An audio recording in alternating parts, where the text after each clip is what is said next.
안녕하세요.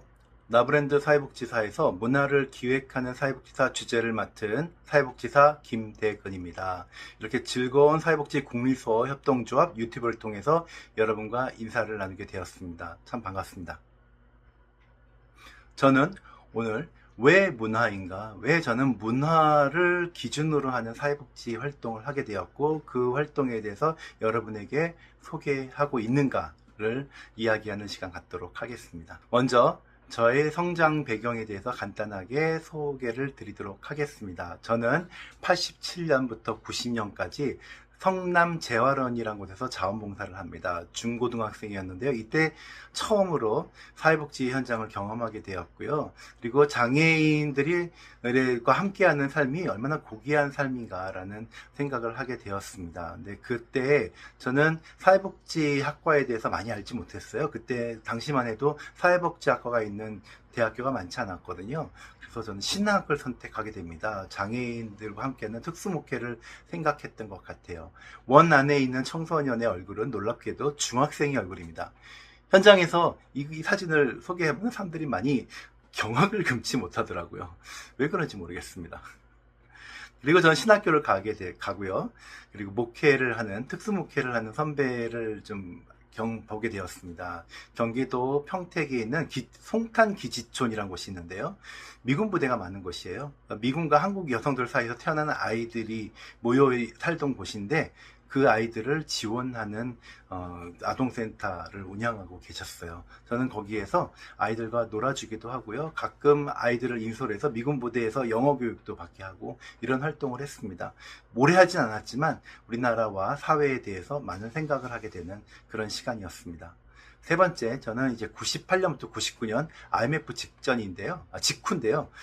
이제 대학에서 졸업반이었는데 이대로 졸업하고 나서 활동해야 되는 그 세상이 너무 암울했던 거예요. 그래서 1년의 시간을 갖고 호주에 가서 워킹홀리데이 활동을 했는데 주로 농장에서 일들 많이 했어요. 그리고 다른 나라 청년들도 많이 접하고요. 문화의 다양성도 경험을 하게 됐는데요. 그곳에서 저는 클럽이라는 휴일마다 클럽이라는 곳에 가서 맥주도 마시고 그리고 가끔 놀기도 하고 뭐 그랬던 것 같은데 그것이 사회복지시설로 등록이 돼 있다는 걸 알게 되었어요.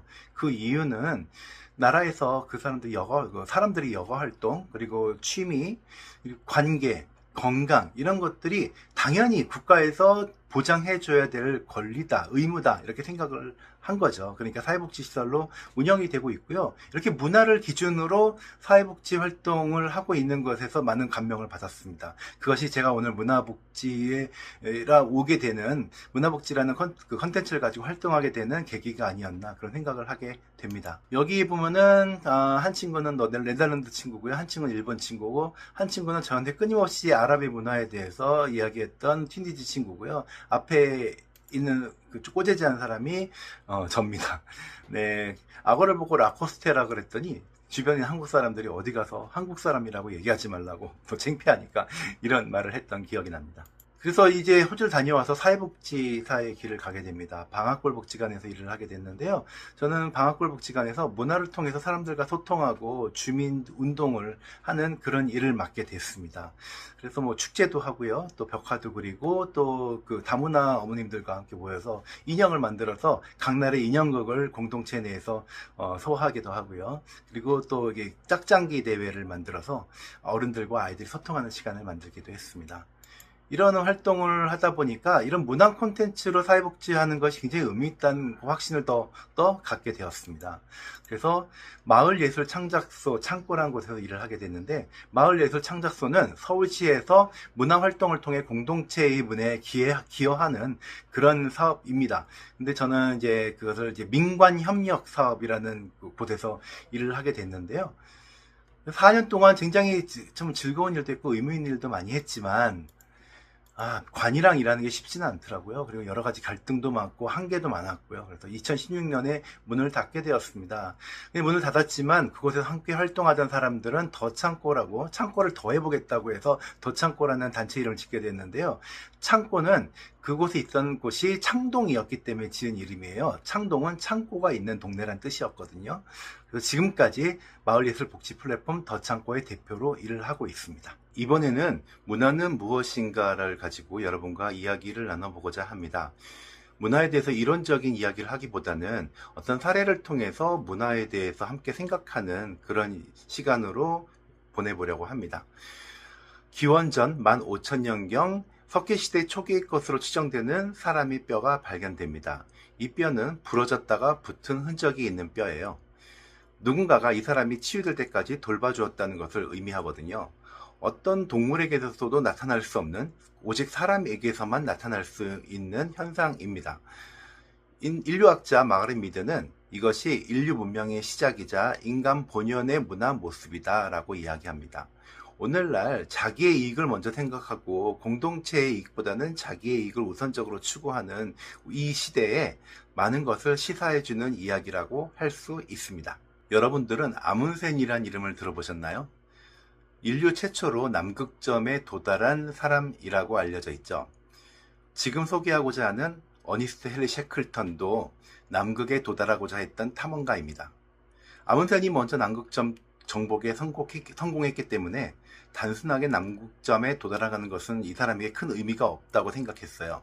그래서 나는 남극점에 도착하는 대신 남극 대륙을 횡단하겠다라고 하는 큰 꿈을 품게 됩니다. 그리고 27명의 탐험대원을 모집하죠.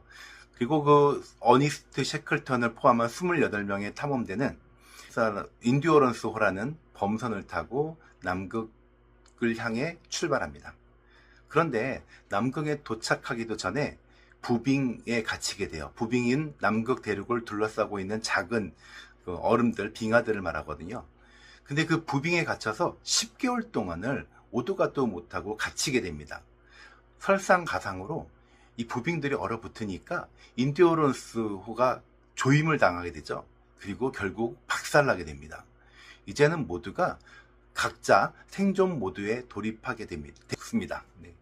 그 생존 모드에 돌입하기 위해서는 가장 자기 그 몸을 가볍게 해야 되거든요. 그래서 자기가 가지고 있던 많은 것들을 버립니다.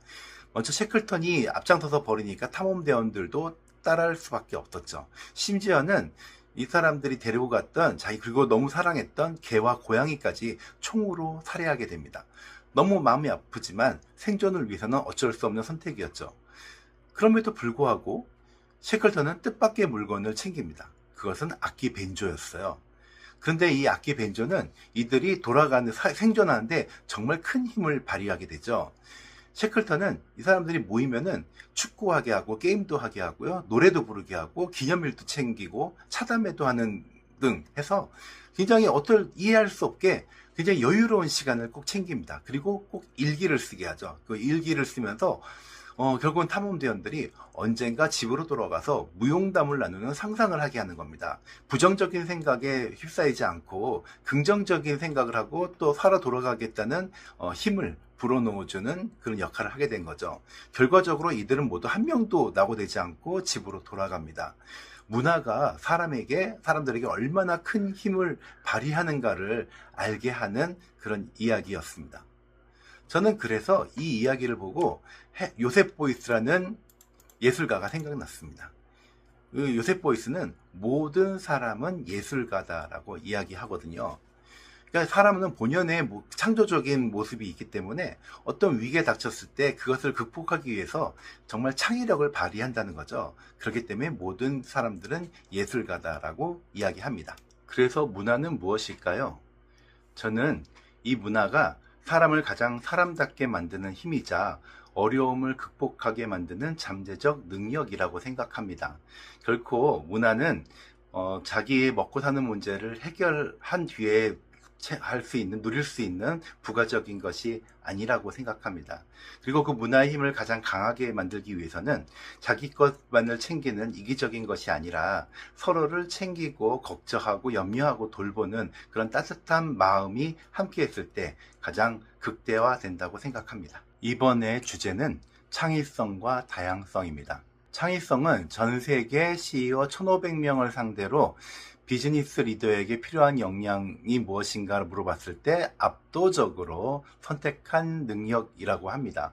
그리고 마크 브레킷이 감정의 발견이라는 책에서 창의성은 결정을 내리거나 도전에 직면할 때 늘 해왔던 방식을 되풀이하지 않는 것이라고 합니다. 그리고 상황에 대처하는 능력을 강화하는 것이다 라고 이야기합니다. 이거 들어봤을 때 사회복지사에게 가장 필요한 능력 아닌가요? 하지만 현장에서는 현장의 사회복지사들이 창의성에 대해서 그렇게 중요하게 생각하지 않는 것 같아서 참 안타까울 때가 많습니다. 그렇기 때문에 사회복지의 문제는 계속 반복이 되는 거 아닌가 이런 생각을 하기도 합니다. 최재천 교수의 유튜브에 보면은요, 이 사람이 우리나라에서 가장 유명한 동물 행동학자이자 생태학자인데요. 자연은 순수함을 혐오한다라는 아주 자극적인 내용의 자극적인 제목의 유튜브를 게재한 거를 본 적이 있습니다. 여기서 보면은요, 무성생식, 어렵네요. 무성생식균, 그러니까 병균이나 바이러스 이런 것들이 다양함이 없기 때문에 위기에 대응하지 못해서 소멸해버린다 이런 얘기를 한 적이 하기도 하거든요. 그래서 다양성을 보면은 생존 능력을 다 강화한다고 합니다. 하지만 다양성이 의사 결정 방식을 조금 속도를 늦추고 그리고 또 효율성을 저해한다는 오해를 받기도 하는데요. 이 얘기는 레디컬 헬프라는 책에도 똑같은 내용이 나와 있습니다. 워낙 다양한 사람들이 있기 때문에 의견 충돌의 여지가 많고 그것 때문에 의견을 조율하고 회의하는데 굉장히 어려움이 따를 수 있다. 하지만 이런 것들이 지속적으로 문제 해결 능력을 강화시키고 그리고 또 여러 가지 다양한 문제에 대해서 대응할 수 있는 가장 최선이다라고 얘기하는 것이 나와 있습니다. 하지만 이 문제를 해결하기 위해서 어려움을 겪는 것도 사실이기 때문에 중간에서 이 갈등을 조정하고 그리고 문화적인 방식을 통해서 의사결정의 효율을 높일 필요가 있다라고 얘기하는데요. 이 역할이 퍼실리테이터라고 하죠. 이거를 한국말로 하면은 촉진자, 매개자, 조직과 이렇게 얘기할 수 있습니다. 이 내용들을 보면은 사회복지사에게 필요한 역량이라고 우리는 배워왔지 않습니까? 결국은 저는 이 퍼실리테이터 역할이 사회복지사의 조직과 역할로 맞닿아 있다고 보고요. 우리는 좀 더 그런 것을 해결하기 위한 문화적인 역량을 기를 필요가 있다고 생각합니다. 그리고 저는 이제 또 불만 합창을 좀 소개하려고 하는데요. 불만 합창은 핀란드 예술가 부부인 오비에르 코차와 텔레르보 칼리넨 이 두 부부가 영국의 이제 버밍엄이라는 곳에서 불만 합창을 만들고 공연을 하면서 시작한 모임입니다. 근데 이게 불만을 했다 보니까 사람들이 많이 호응하고요. 또 문제 해결에도 굉장히 큰 역할을 하는 것을 발견하게 됩니다. 그래서 전 세계적으로 이것이 뻗어나게 되고 우리나라에도 불만 합창 활동이 시작하게 되었습니다. 저는 개인적으로 안양 공공예술 프로젝트에서 쓰레기 없는 마을을 할 때 불만 합창을 하는 걸 봤거든요. 그래서 참 놀랍구나 라는 생각을 하게 됐는데 그걸 저도 이제 불만 합창을 의견을 받아서 노래도 만들고 합창하는 이런 활동을 저도 좀 있습니다. 나브랜드 사회복지사 작가들끼리 모여가지고 MT를 한 적이 있는데 제가 불만 합창을 한번 한 적이 있어요. 여기 그분들이 대부분 강사 활동하기 때문에 이 강사 활동을 가면서 겪는 애로사항들을 제가 적어서 정리해서 불만 합창을 했는데 이 내용과 같거든요. 근데 이 내용을 소개했더니 사람들이 강사가 아님에도 공감하고 즐거워하더라고요. 결국은 불만이란 정말 다양한 공감대를 만들기 위해서는 정말 다양한 방법에 생각지도 못한 어떤 창의적 방법을 통해서 이것들이 좀 상승화되는 것을 볼 수가 있는데요. 불만 합창이 그런 거에 참 적합한 활동이 아닌가 저는 생각을 합니다. 문화는 어떤 가치를 추구하는가? 문화는 쓸모없음에서 가치를 발견한 일이다 라고 어떤 예술가가 얘기를 했는데요. 마르실 디샹이 샘도 그렇고요. 그리고 어떤 문제를 하기 위해서 또 새로운 문제를 또 양상이 되는 바보 같은 발명품을 진도라고 하는데 이 진도 보면은 정말 쓸모가 없고 바보 같아 보이지만 이런 일들이 정말 사회에서 어떤 활력을 주고 또 새로운 방법으로 문제 해결 방법을 제시하는지 이런 것들을 상징적으로 얘기하는 활동들이거든요. 그래서 자본주의 체계에서 가치를 매기는 것이 전부가 아니라 쓸모없음에서 가능성을 발견하고요. 사람이 정말 이 사람은 어디 있다, 뭘 잘하지? 보이지 않는 사람들도 그 존재 자체에서 가치를 발견하면서 새로운 또 그 가능성을 발견하는 것이 문화의 역할이라고 합니다. 사회복지사에게 필요한 방법이 아닐까 저는 생각을 하고요. 경험이 되지 않는 여행은 낭비인 걸까라고 볼 때 꼭 낭비 아니면은 경험, 이것이 여행의 전부일까? 그냥 보고 사진 찍을 수도 있고 아이하고 관계가 회복될 수도 있고 아이랑 같이 간 여행에서 이게 다양한 방법, 이 장점이 있는데 꼭 여행을 경험이나 아니면 낭비나 이런 도식화된 거에서 판별하는 것은 옳은 방법일까라는 질문을 던져보는 것도 우리의 다양한 상상력을 높이는 방법 아닐까 저는 생각합니다. 라브랜드 사회복지사와 함께 하면서 저는 여러 가지 새로운 경험을 많이 하게 됐는데요. 이분들은 각자의 방향, 각자의 역할을 펼치면서 새로운 문화, 다양한 문화를 만드는 사람이라고 생각합니다. 왜냐하면 기존에는 복지관이나 조직에서 정부에서 주는 보조금을 받고 활동하는 것이 사회복지사의 전부인지 알았던 시대가 있지만, 이제는 다른 방법으로 자신의 가치를 또 극대화시키고 새로운 사회복지의 패러다임을 만드는 분들 아닌가 저는 생각하거든요. 물론 이분들만 하는 건 아니죠. 더 많은 사람들이 그렇게 활동하고 있지만 저는 이분들이 특히 거기에서 또 앞장서 나가는 분이라 생각하고요. 이분들을 통해서 많이 배우고 경험하면서 저도 제 브랜드를 강화시켜 보려고 합니다. 오늘 영상은 여기서 마치려고 합니다. 그래서 다양한 얘기는 다음 기회를 통해서, 아니면 제가 사회복지사 김대근 쳐보시면은 저에 대한 자료들이 좀 나올 겁니다. 그걸 보시면서 더 많이 여러분에게 전달을 해보고자 합니다. 다음에 또 좋은 기회 만나 뵙길 기대하겠습니다. 감사합니다.